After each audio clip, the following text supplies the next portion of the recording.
हर साल पाकिस्तान में कितनी हिंदू और मसीही बच्चियों का मज़हब जबरी तौर पर तब्दील करवाया जाता है, फिर उनसे ज़बरदस्ती शादियाँ की जाती हैं। और क्या वजह है कि सिर्फ 12, 13, 14 साल की बच्चियों को ही इस्लाम की फजीलत का पता चलता है, बड़ी उम्र की बच्चियों को पता नहीं चलता और मर्दों को पता नहीं चलता। फोर्स कन्वर्जन्स और अर्ली मैरिज को फौरी तौर पर सही मानों में क्रिमिनलाइज किया जाए और पूरे पाकिस्तान में जो लीगल एज है, जो मिनिमम एज फॉर मैरिज है, उसको 18 साल किया जाए और जो मियाँ मिट्ठू जैसे लोग इस घिनौने काम में मुलविस हैं उनके खिलाफ सख्त से सख्त कानूनी कार्रवाई की जाए।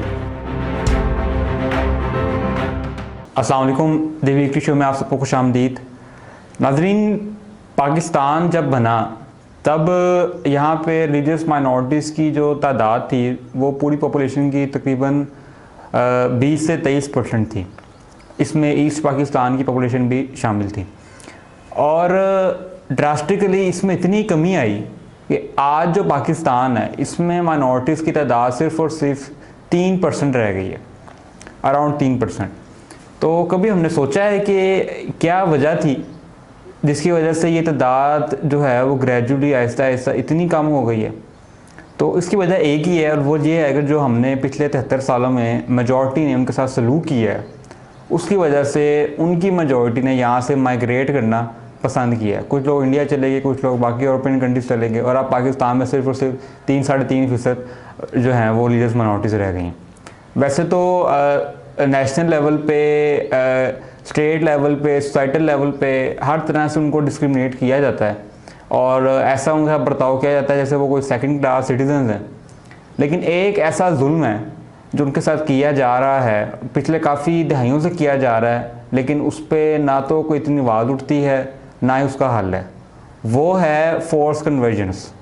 उनकी बच्चियों का ज़बरदस्ती मज़हब तब्दील करवाना और फिर उनसे शादियाँ करना।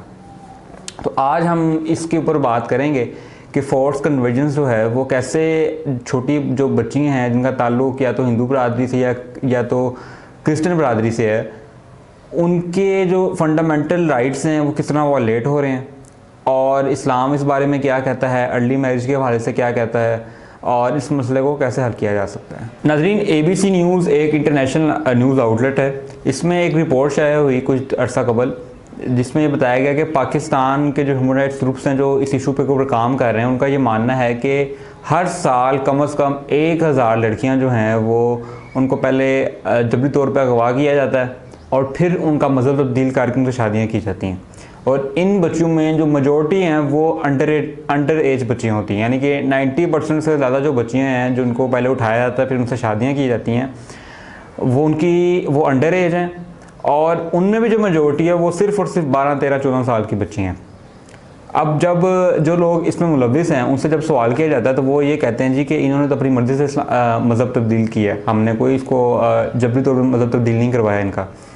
अब इधर सवाल एक बड़ा अहम पैदा होता है कि क्या वजह है कि सिर्फ 12, 13, 14 साल की बच्चियों को ही इस्लाम की फजीलत का पता चलता है, बड़ी बच्चियों को नहीं पता चलता और जो हिंदू या मसीही बरादरी के मर्द हज़रात हैं उनको नहीं पता चलता। सिर्फ ये छोटी बच्चियों को ही क्यों इस्लाम की फजीलत का इतनी जल्दी पता चल जाता है और ये इस काबिल हो जाती हैं कि अपना मज़हब तब्दील करा देती हैं? तो इस सवाल का कोई जवाब नहीं है। जो शख्स एक अहम जो किरदार है इस सारे मामले में, जो कि सारे इन मामलात में कहीं ना कहीं इन्वॉल्व होता है और सारे केसेस में उसका तकरीबन नाम है, वो है सिंध का एक बंदा पीर ऑफ बचुंदी शरीफ जिसका नाम मियाँ अब्दुल हक है, लेकिन उसको जाना जाता है मियाँ मिट्ठू के नाम से। ये वो शख्स है जिसके डेरे पे या जिसके आदमी बंदे उठाते हैं, बच्चियाँ उठाते हैं, इनका फिर जबरी तौर पर मज़हब तब्दील करवाते हैं और फिर ये इनका एक वहाँ पे मदरसा है जहाँ पे उन बच्चियों को ये रखते हैं और वहाँ पे इनकी शादियाँ भी कर देते हैं। तो ये जो शख्स है ये 2 दफ़ा पाकिस्तान पीपल्स पार्टी की टिकट के ऊपर MLA भी बन चुका है। जब ज़्यादा इसके ऊपर केस बनना शुरू हुए और ज़्यादा इसका नाम सामने आया तो 2012 में पीपल्स पार्टी ने इसको टिकट देने से इनकार कर दिया। उसके बाद 2015 में ये पाकिस्तान तहरीक इंसाफ के चेयरमैन जो हालिया प्राइम मिनिस्टर इमरान खान हैं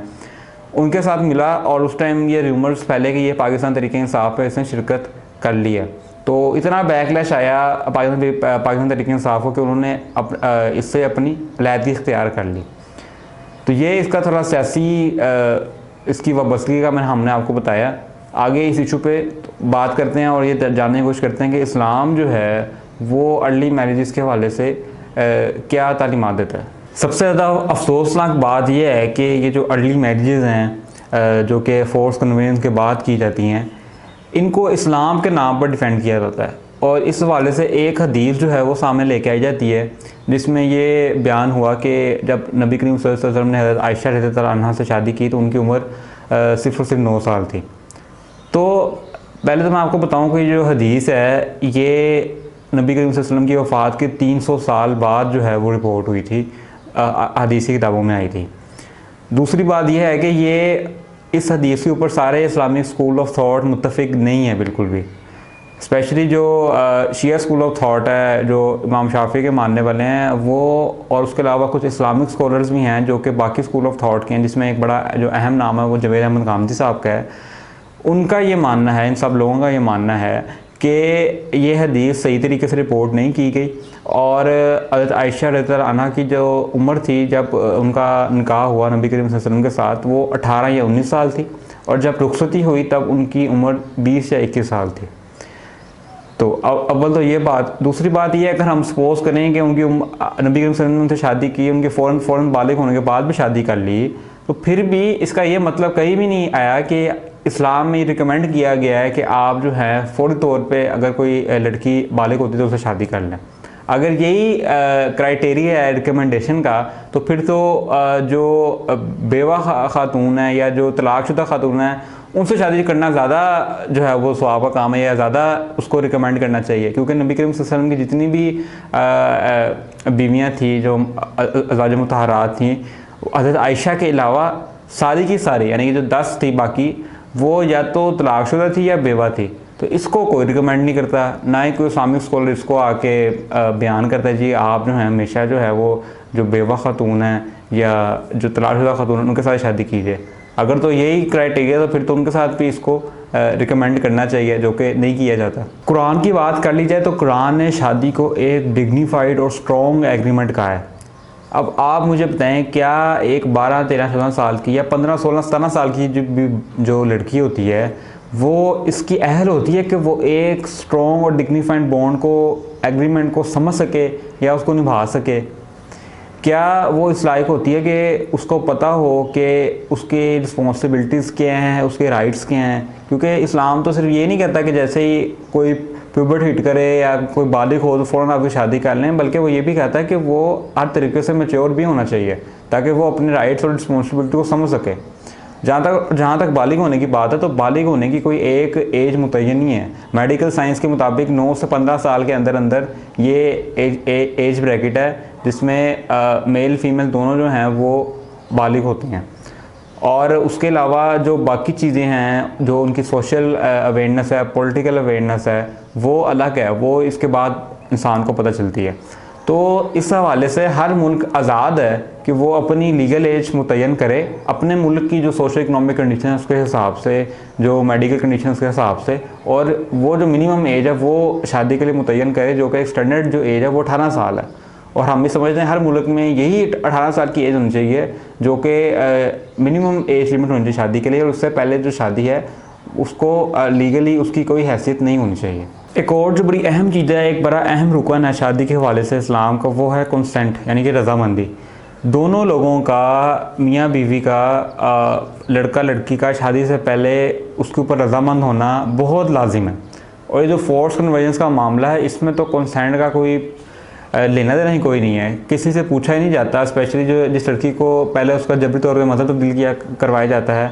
उससे ये पूछा ही नहीं जाता कि वो उस लड़के से जिससे कोई शादी कराई जा रही है रज़ामंद भी है कि नहीं। तो इस वजह से ये तो बिल्कुल एक कॉन्ट्राडिक्टरी चीज़ है इस्लाम के, इसका इस्लाम से कोई ताल्लुक़ नहीं है। और ऐसी जो शादी है उसका भी कोई स्टेटस नहीं है इस्लाम के हवाले से। इस्लाम का वैसे तो काफ़ी जगहों पे कंसेंट और रज़ामंदी के हवाले से बयान किया गया है, लेकिन मैं सिर्फ एक हदीस कोट करूँगा जिसमें एक दफ़ा नबी करीम सल्लल्लाहु अलैहि वसल्लम से एक सहाबी इब्न अब्बास ने एक खातून के बारे में उनसे राय मांगी, उनको बताया कि उनके वालिद ने उनकी शादी ज़बरदस्ती करा दी है। तो नबी करीम सल्लल्लाहु अलैहि वसल्लम ने उनके लिए पैगाम भेजा कि वो औरत या तो उस शादी को एक्सेप्ट करे या उसको ख़त्म कर दे। उसको ऑप्शन दी कि वो शादी के बाद भी अगर उसकी ज़बरदस्ती शादी की है तो उसको ख़त्म कर सकती है। एक और हदीस में जब उस औरत को ये नबी करीम सल्लल्लाहु अलैहि वसल्लम का बयान पता चला तो उसने आगे से जवाबन ये कहा कि मैं ये शादी एक्सेप्ट करती हूँ, लेकिन मैं बाकी औरतों को ये बताना चाहती हूँ कि कोई भी जो पेरेंट्स हैं, जो वालिदैन हैं, वो कभी भी किसी बच्ची या बच्चे की शादी ज़बरदस्ती नहीं करवा सकते। इस्लाम ये लाजिम करता है कि सारे मुसलमान अपनी सेहत की हिफाजत करें और कोई ऐसा काम ना करें जिससे उनकी या किसी और की सेहत जो है या जिनकी ज़िंदगी जो है उनकी वो ख़तरे में पड़ सके। इस हवाले से नबी सल्लल्लाहु अलैहि वसल्लम की एक हदीस भी है कि जो शख्स भी किसी और को नुकसान पहुँचाएगा अल्लाह ताला उसको नुकसान पहुँचाएगा।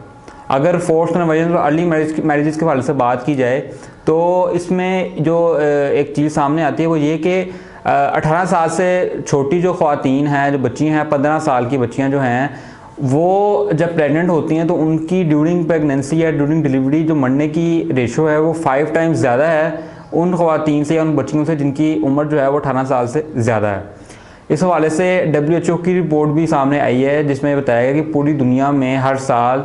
3 लाख बच्चियाँ जिनकी उम्र 15 से 18 साल के दरमियान होती है वो अनसेफ अबॉर्शंस करवाती हैं। तो इससे एक फैक्ट ये भी सामने आता है कि ऑल्दो वो बच्चियाँ बालिग तो हो गई होती हैं, उनका मेंस्ट्रुएशन साइकिल भी स्टार्ट हो गया होता है, लेकिन इसका कतई तौर पे मतलब नहीं है कि उनकी जो बॉडीज़ हैं वो फुली मेडिकली बायोलॉजिकली डेवलप्ड हो चुकी हैं। हेल्थ राइट्स के अलावा जिन बच्चियों को जबरी तौर पर जिनका मज़हब तब्दील करवाया जाता है, फिर उनसे शादियाँ की जाती हैं या अगर किसी मुसलमान बच्चे के साथ भी शादी की जाती है तो उनके बहुत सारे जो फंडामेंटल राइट्स हैं वो वायलेट होते हैं। उनके जो सोशल राइट्स हैं, उनके इकोनॉमिक्स राइट्स हैं, उनके जो एजुकेशनल राइट्स हैं, तालीम हासिल करने के जो राइट्स हैं और फिर तालीम के बाद उनके जो ख्वाब हैं वो पूरे करने के राइट्स हैं, वो हर किस्म के जो राइट्स हैं उनके वो वायलेट होते हैं। और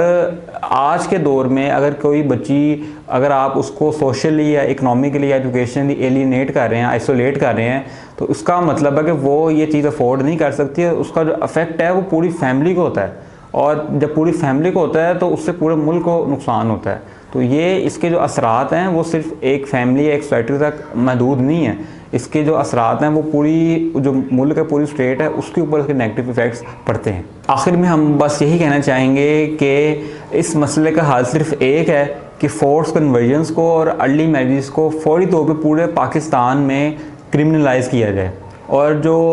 एज है, लीगल एज है, मिनिमम एज है शादी की, वो पूरे पाकिस्तान में फ़िलहाल 16 साल है और इसके बावजूद 12-13 साल के बच्चों में शादी की जाती है और जो परपिट्रेटर्स हैं, जो लोग ऐसा काम करते हैं, उनको कोई कुछ नहीं कहा जाता। सबसे पहले तो एज कम से कम 18 साल पूरे मुल्क में की जाए और जो ये काम करते हैं, इसे मुलविस हैं, जिसमें सबसे अहम नाम जो मियाँ मिठू का है,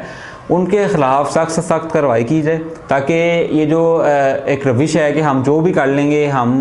उसके बाद गेट अवे हो जाएंगे, उसको हमें कोई पकड़ने वाला नहीं होगा, ये अकाउंटेबिलिटी बहुत ज़रूरी है। ये जो इम्प्यूनिटी का कल्चर है ख़त्म होना चाहिए और सख्त से सख्त कार्रवाइयाँ होनी चाहिए इन लोगों के ख़िलाफ़। और दूसरा, इस पाकिस्तान जो है वो उसकी और इंटरनेशनल ऑब्लिगेशंस भी हैं, वो सिग्नेटरी है यूनिवर्सल ह्यूमन राइट्स डिक्लेरेशन का, जिसके मुताबिक किसी का भी मज़हब जो है वो जबरी तौर पर तब्दील नहीं करवाया जा सकता और ना ही किसी को ये कहा जा सकता है कि वो अपना मज़हब या तो किसी दूसरे का मज़हब जबरी तौर पे तब्दील करवाए।